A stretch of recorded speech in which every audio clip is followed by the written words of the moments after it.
তৃতীয় দিনের মতো কর্মসূচি পালন করছেন ইবতেদায়ী মাদ্রাসা শিক্ষকরা। সেখানকার সবশেষ পরিস্থিতি জানতে যুক্ত হচ্ছেন সহকর্মী শাহিনুল ইসলাম সাগর। সাগর, দাবি পূরণে আজ দুপুরের মধ্যে আলটিমেটাম দিয়েছেন শিক্ষকরা। সেই পর্যন্ত যদি দাবি পূরণ না হয় পরবর্তী কর্মসূচি কি হতে পারে, বিস্তারিত জানাবেন।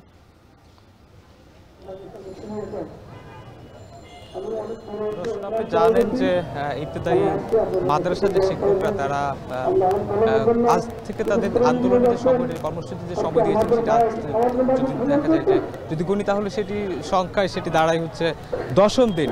তবে শুরুর দিকে যে অবস্থান কর্মসূচি ছিল সেটি 6 দফা দাবিতে ছিল। পরবর্তীতে তারা দপ্তর থেকে সংশ্লিষ্ট দপ্তর থেকে কোনো সাড়া না পেয়ে পরবর্তীতে তারা প্রধান উপদেষ্টা বরাবর তারা স্মারকলিপি দিতে চায়। সেক্ষেত্রে সেখানে তারা পুলিশের সঙ্গে ধাওয়া পাল্টা ধাওয়ার ঘটনা ঘটার পরই তারা কিন্তু সেই 6 দফাকে 1 দফা দাবি অর্থাৎ জাতীয়করণের 1 দফা দাবি তারা ঘোষণা দেন। সেই 1 দফা দাবির ঘোষণার আজকে তৃতীয় দিন চলছে।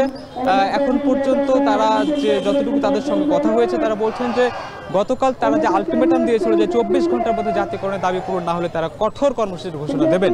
তো সেই দিন থেকে আজকে যদি আমি গুনতে যাই তাহলে সেই সময়টা অনেকটা ফুরিয়ে আসতেছে। এখন পর্যন্ত তারা কোনো সংশ্লিষ্ট দপ্তর থেকে কোনো সাড়া পাননি। এমনকি তারা বলছেন যে যদি আন্দোলনের তাদের কর্মসূচি অর্থাৎ তাদের দাবি পূরণ না হয় সেক্ষেত্রে তারা কঠোর আন্দোলনের হুঁশিয়ারি দেবেন এবং সারা দেশের ইবতেদায়ী যে শিক্ষকরা আছেন তাদেরকে ঢাকায় এনে শিক্ষক মহাসমাবেশের ডাক দেবেন বলে তারা আমাদেরকে জানিয়েছেন। এখন তারা যে জায়গাতে অবস্থান করছে সেটি হচ্ছে ঢাকা বিশ্ববিদ্যালয় চারুকলা ইনস্টিটিউটের সামনে যে জায়গাটি রয়েছে সেখানে অবস্থান করছে। রাস্তার এক পাশে তারা অবস্থান করছে, অন্য পাশে যান চলাচল চলছে। এইখানে তারা যে কর্মসূচি ঘোষণা দিয়েছে তারা বলছেন যে তারা বিগত 39 বছর ধরে তারা যে বেতনহীনভাবে তারা যে কাজ করে আসছেন তারা যে ইবতেদায়ী মাদ্রাসা যে শিক্ষকতা করে আসছেন সেখানে তাদের দাবি পূরণ তারা অনেকটা যৌক্তিক বলে তারা দাবি করছেন।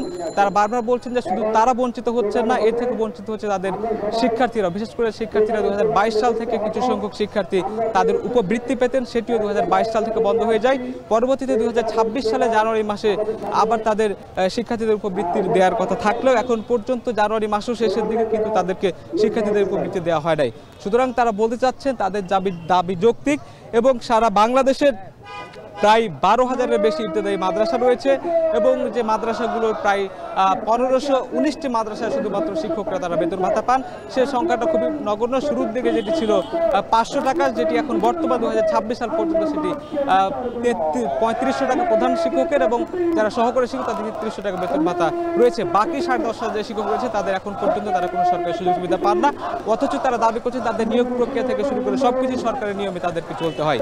তো এই ছিল আন্দোলনের তাদের যে অবস্থান কর্মসূচি সেখানকার সবশেষ তথ্য। রওশন। শাহবাগে ইবতেদায়ী মাদ্রাসার শিক্ষকদের আন্দোলনের সবশেষ খবর জানাচ্ছিলেন সহকর্মী শাহিনুল ইসলাম সাগর।